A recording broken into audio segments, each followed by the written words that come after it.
예, 오늘 이번 주 공과에 대한 같이 공부하도록 하겠습니다. 교회에 대한 거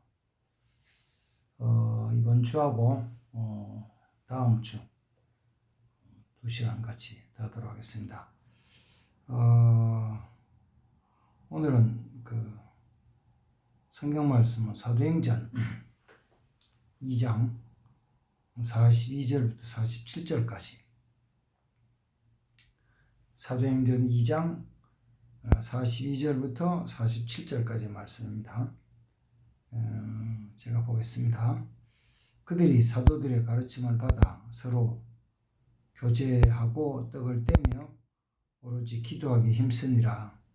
사람마다 두려워하는데 사도들로 말미암아 기사와 표적이 많이 나타나니 믿는 사람이 다 함께 있어 모든 물건을 서로 통용하고 또 재산과 소유를 팔아 각 사람의 필요를 따라 나눠주며 날마다 마음을 같이하여 성전에 모이기를 힘쓰고 집에서 떡을 떼며 기쁨과 순전한 마음으로 음식을 먹고 하나님을 찬미하며 온 백성의 칭송을 받으니 주께서 구원받은 사람을 날마다 더하게 하시니라. 예루살렘 교회는 최초의 교회죠. 최초의 교회. 최초의 교회 성령으로 말미암아 시작된 교회고, 그리고 성령의 감동을 받고 또 인도를 받는 사도들이 그 목회를 하던 교회죠. 그래서 최초의 교회, 처음 교회라고 얘기를 합니다. 처음 교회. 그래서 우리가 처음 교회에 대한 걸 살펴보면 교회는 도대체 뭐 하는 데야? 교회가 뭐 하는 데야? 이렇게 이제 생각을 하죠. 교회가 뭐 하는 데냐고. 교회. 그렇지, 교회. 그러면 최초 교회였던 그 예루살렘 교회가 뭘 하느냐에 대한 것을 보면은 이제 그 교회에 해야 될 그 본질에 대한 것을 알 수가 있어요. 그래서 오늘은 교회의 그 본질, 그 네 가지에 대한 부분을 같이 공부하도록 하겠습니다. 교회라는 것은 교회가 뭐냐 그럴 때 제일 첫 번째가 42절에 나오는데 첫 번째는 사도들의 그 가르침을 받는다는 것입니다. 가르침을 받는 거. 가르침을 받는 게 참 중요한 것은 사람이 그 자기가 배워서 아는 것만큼 살아가요. 또 자기가 배워서 아는 그 방향으로 살아가요. 전혀 모르는 분야로 가자 그러면 누가 가자고 그래도 겁이 나요. 그래서 거기다가 이제 붙이죠. 내가 잘 가르쳐 줄게. 내가 잘 가르쳐 줄게. 이리 와봐. 그러면 그때 잘 가르쳐 준다는 말에 약간 동네 그럼 한번 해볼까? 이런 거. 뭐 예를 들면 이런 거 있잖아요. 요사이 돈 버는 방법, 주식 내가 잘 가르쳐 줄게. 한번 해봐. 그러면 해볼까? 나는 전혀 잘 못하는데 저 친구가 또 저분이 저 선생님이 잘 가르쳐 준다니까 한번 해볼까 이런 마음이 생기잖아요. 그러니까 내가 배워서 아는 것 잘 이끌어 주는 데 따라서 살아가는 거예요. 그러니까 다시 말하면은 교회가 뭐냐 그러면은 제일 첫 번째가 사도들의 가르침을 받는 것이다. 가르침. 그러면 그가 참 사도라는 것에 대한 권위가 중요하죠.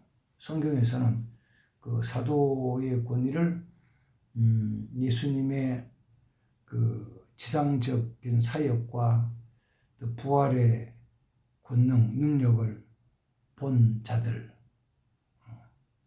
그런지 사도라고 그랬는데, 그들은 그러니까 자기들이 직접 봤으니까 뭐 확실한 거지. 확실히 가르쳐 줍니다. 배우는 게 참 중요해요. 배운다는 것이. 오늘날로 말하면 거지. 교회도 결국은 왔다가 그냥 가는 게 아니고 무언가는 배워야 돼요. 물론 이제 교회에서 가르치는 목사님들은 성도들에게 뭔가는 가르쳐 줘야 돼요. 물론 때로는 그게 반복적인 것도 있어요. 맨날 새로운 거면 그건 아니에요. 왜냐하면 성경에 나온 대로 세상에 뭐 사실 새로운 게 있나요? 세상에 새로운 게 없어요. 새로운 게 없어요. 뭐 제가 가끔 그런 말씀을 드립니다만, 성경이 뭐 새롭나요? 성경이 기록되고 완성된 다음에는, 그 다음에는 이 성경은 그 성경 하나 가지고 이제까지 우리가 신앙생활하고 교회 생활하고 그리고 사회생활하고 성경 하나 가지고 언제까지 할까요? 예, 이 땅이 존재하는 동안, 하나님의 백성들이 이 땅에 사는 동안, 주님이 재림하시고 세상을 심판하실 때까지 결국 이 성경 가지고 뭐 여기 더 하는 거 아니니까 당연 아니에요. 요한계시록 22장에 나온 대로 여기에다가 어떤 걸 더 할 수도 없어요. 그렇다고 빼도 안 되고. 그래서 여기다가 어떤 걸 더 하는 사람이 있으면은 요한계시록 22장에 말씀하시기를 이 책에 기록된 모든 재앙을 그게 더할 것이다. 누가 이거 필요 없다고 빼는 사람이 있으면은 그 사람은 생명 새 예루살렘 성에 들어가고 그 다음 들어가는 것과 생명책에서 이름을 지어버릴 것이다. 그러니까 여기에 더하거나 더하는 건 아니고 이 성경 가지고 늘 같이 신앙생활하기 때문에 이걸 배우는 거예요. 이 말씀을 배우는 거예요. 똑같은 거 또 가르친다. 또 배워야죠. 두 번도 배우고 세 번도 배우고. 아는 건데요. 그렇지. 아는 거죠. 아는 거지만 또 확실하게 배워서 삶에 적용하기 위해서 정말 이 성경을 배우는 것이 교회다. 성경 가르치는 교회다. 그리고 성경 가르치는 모임, 그거는 그 자체가 작은 교회예요. 작은 교회. 두 번째로는 뭐냐 그러면은 이 교회라는 것은 뭐냐면은 성령의 역사심이 나타나야 됩니다. 성령 역사심. 성령 역사심이라는 것은 뭐라고 표현하냐면은 43절에서 그 사람마다 두려워하는데 사도들로 말미암아 기사와 표적이 많이 나타나니. 그전에도 제자들이 모였었죠. 예수님 십자가에 못 박혀 죽으시고 나서 제자들이 그 모인 거예요. 그때는 두려워서 숨어서 있었던 거죠. 근데 거기는 그때는 교회가 아니었어요. 근데 예루살렘 교회는 성령이 임하시면서 성령의 역사가 나타나고 표적과 기사가 나타나므로 저기 모인 무리들 교회인 거예요. 성령의 역사가 나타나는 교회 가지고 우리는 기도해야 됩니다.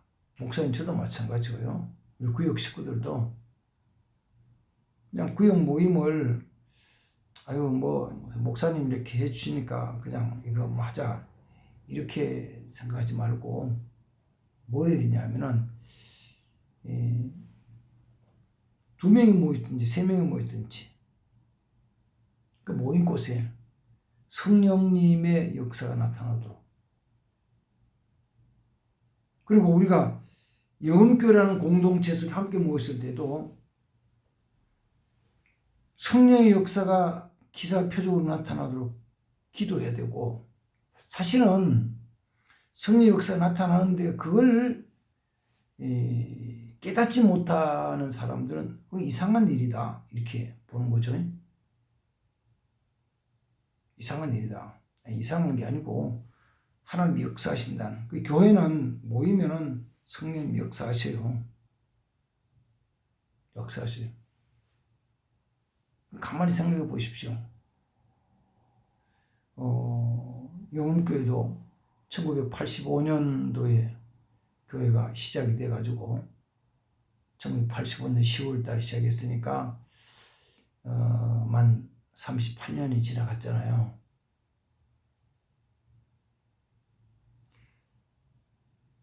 그저 뭐 사람도 없고 지금도 얼마 되지 않지만 사람도 없고 아무것도 없던 상태에서 이렇게 지나온 것이, 가만 생각하면 이건 성령 역사십니다. 혹시 이런 거죠.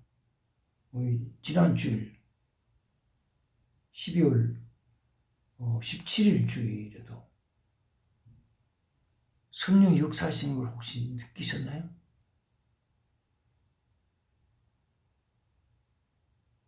느끼셨나요? 다시 말하면 사람의 힘이 아니고 어떤 우리의 어떤 계획이나 계략이 아니고 어떻게 이런 일이 하는 거예요? 보였냐고요? 깼냐고? 아니 그런 일을 느꼈냐고?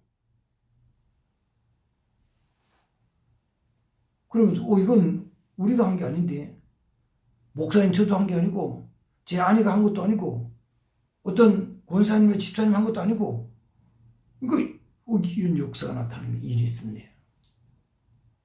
그런 일이 있을 때 성령이 역사하시는구나. 어디? 영흥교회라는 그 공동체에 성령님이 지금도 역사하시는구나. 오늘 또 역사하시는구나라는 것을 깨닫는 거예요.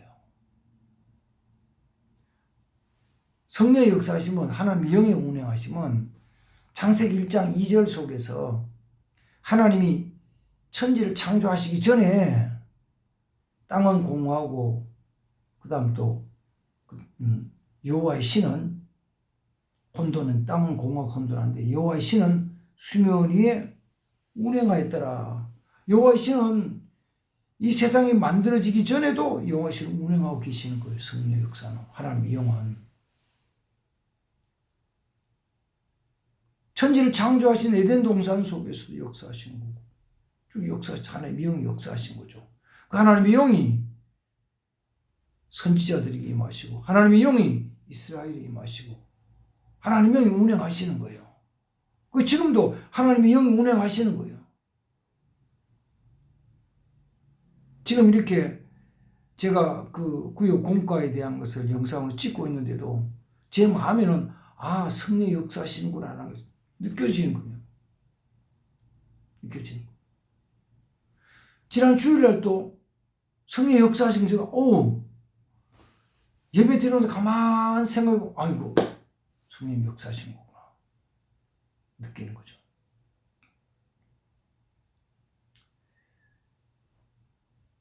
성령 교회는 반드시 역사가 일어납니다. 그게 이제 우리 교인들 공동체라고 그러죠. 공동체 한 사람 한 사람이 다 같이 느끼고 깨달을 때 성령 충만해지는 거예요. 기사와 표적, 이것은 하나님의 역사죠. 제자들이나 사도들이 한 게 하나님의 역사심이 나타났다는 것입니다. 이 역사가 있는 것이 교회입니다. 그 다음에는 교회는 뭘 하냐면은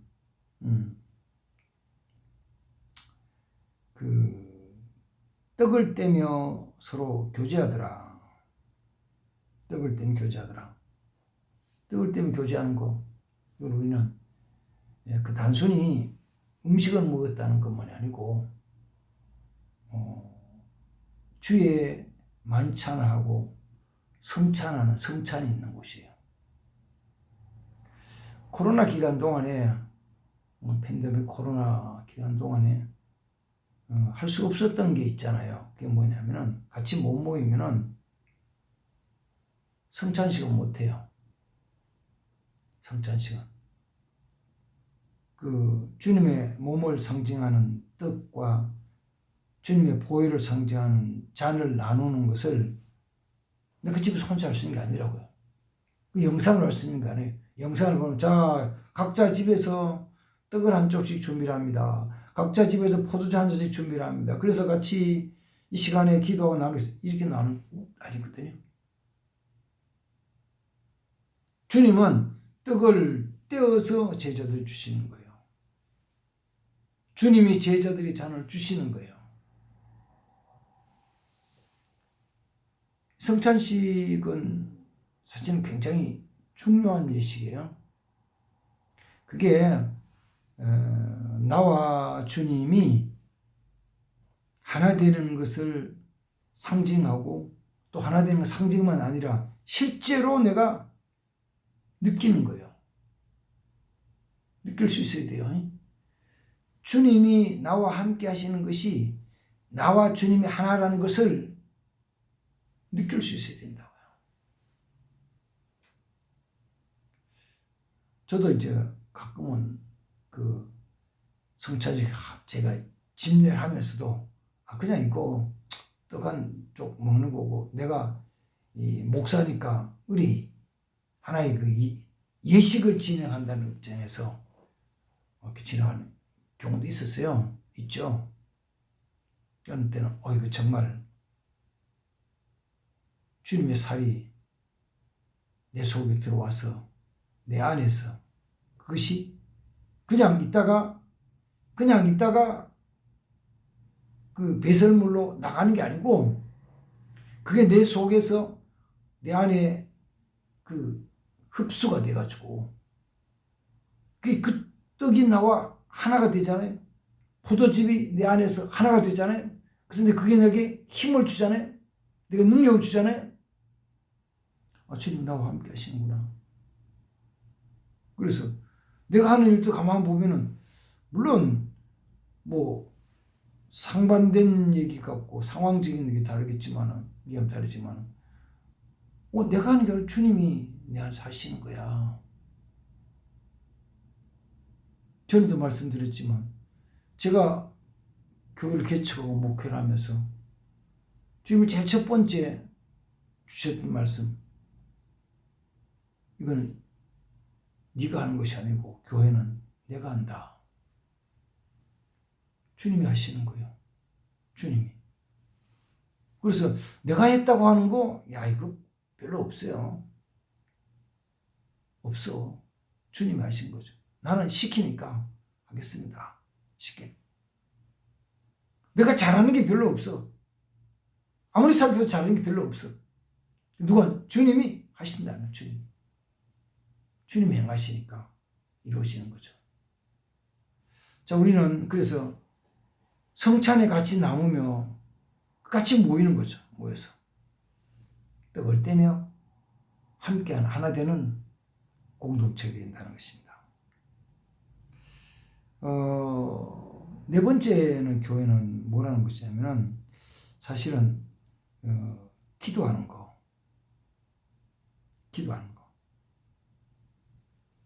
그거 꼭 하는 거죠.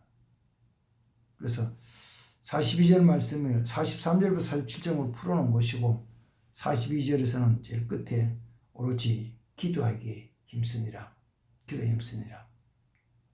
기도는 그냥 하는 게 아니에요. 그냥 하는 것만 아니고 실제로 기도로 통하여서 우리 입을 통해서 기도를 하며 또 내 입에서 나오는 모든 기도 내용들이 그 내용들이 하나님 들으시고 응답에 역사하시는 기사와 표적과 능력이거든요. 우리는 그걸 믿는 거예요. 하나님이 내 기도를 들으시고 역사하신다고 믿는 거예요.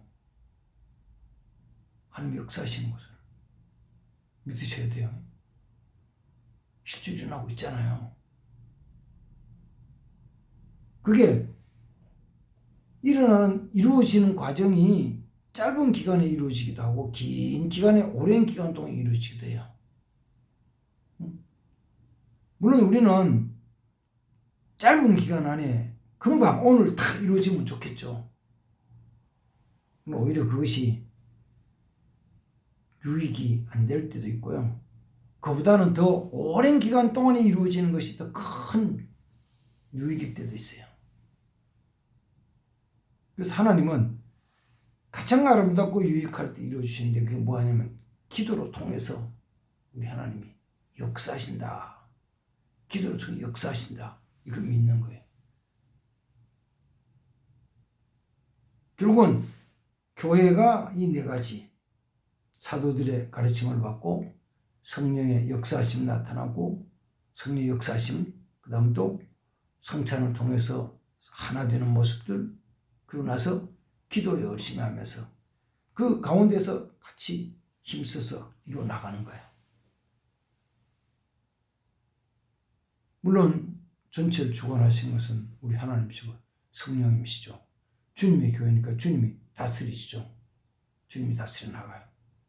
그런데 하나님은 이 지상의 교회에 대한 부분은 우리 각자가 다르지만 다른 우리가 함께 힘을 모아서 교회를 이끌어가게 하시네요. 때로는 그게 어느 날 시간 지나면은 그게 잘 안 이루어진다. 사도들 가르침을 받지 않는다. 반대로 얘기하면. 그 다음 성령의 역사심도 전혀 느끼지 못한다. 뭐 성찬에 대한 것도 참여할 수 있어서 의미에 대한 걸 모르고 거기에 대한 걸 깨닫지 못한다. 기도가 식어지고 모이기도 힘들어진다. 잘 안 모인다. 그러면은 그런 지상교회는 그런 교회는 시간이 얼마 가지 않아서 없어지는 거예요. 그 없어져요. 그리고 하나님은 하나님의 교회는 이끌어 가시지만 지상교회는 그렇게 없어져요. 우리는 이 지상교회가 우리 지역에 있는 지상교회가 하나님의 귀한 일을 이루어나가도록 이 네 가지에 대한 본질적인 대한 부분을 늘 마음에 새기면서 잘 지키고 이루어나가야 됩니다. 오늘은 그래서 교회, 초대교회, 맨 처음 교회에 대한 모습을 살펴보면서 우리 네 가지가 꼭 지켜야 되는데 우리 구역 식구들, 우리 성도들 마음속에도 그래. 결국은 내가 하나님의 말씀을 배우고 성령의 이끌림을 받으면서 성찬을 통해서 한 덩어리 하나 되고 기도에 힘쓰면서 하는 역사를 이루어나가는 교회를 세워나가야 되겠다. 교회 지체로 살아가야 되겠다. 이런 마음의 다짐을 같이 하시면 좋겠습니다. 이제 금년이 이번 주간, 다음 주간이면 이제 마지막이죠. 그래서 이제까지도 우리가 신앙생활하고 신앙생활이 교회생활 같이 이어져 교회생활을 통해서 신앙생활이 이어져 가는데 이런 교회에 대한 걸 새롭게 한번 살펴보면서 내년도 2024년도에는 정말 아름다운 믿음의 삶, 아름다운 교회 삶을 이뤄나가기를 주님의 이름으로 축원합니다. 예, 기도하겠습니다. 하나님 아버지, 금년 한 해 이제 다 저물어 가는데 저들이 예수 믿고 신앙생활하면서 그 신앙생활의 그 중심이 하나님의 말씀이요. 그 신앙생활의 바탕이 교회이고 신앙생활의 그 교회의 본질에 대한 것들이 하나님 가르침을 받고 말씀 가운데 서야 되는데 이 일을 위해서 힘쓸 수 있도록 도와주시옵소서. 내가 배우고 깨달은 만큼 행할 수 있고 그 방향으로 나갑니다. 기도에 대한 걸 깨달으면 기도를 하고 또 전도에 대한 걸 깨달으면 전도를 하고 예배에 대한 걸 깨달으면 예배에 참여하고 섬김에 대한 것을 깨달아 알면 섬겨 나가고 하나님 말씀대로 이웃을 돌아오며 구제하고 그런 것을 배우면 그런 걸 이뤄 나가는데 하나님 말씀을 배우고 또 내면 성령의 능력으로 하나 되어서 귀한 일을 이루는 믿음의 사람들 되게 하옵소서. 기도의 사람들 다 되게 하옵소서. 우리 영혼교회 구역 식구들, 우리 구역 한 사람 한 사람 주님의 온전한 사랑 가운데 거할 수 있도록 주여 도와주옵소서. 성령으로 충만한 사람들 되게 하옵소서. 영혼교회 한 지체로서 한 부분 하나님 맡겨주신 그 귀한 일들을 아름답게 이뤄나갈 수 있도록 주님께서 복 내려 주시옵소서. 주의 이름으로 축복합니다. 함께 하옵소서. 주 예수님의 이름으로 기도하옵나이다. 아멘. 감사합니다. 이 교회에 대한 것 다시 한번 묵상하시고 또 같이 감사하는 마음으로 같이 승리하시기를 축복합니다. 감사합니다.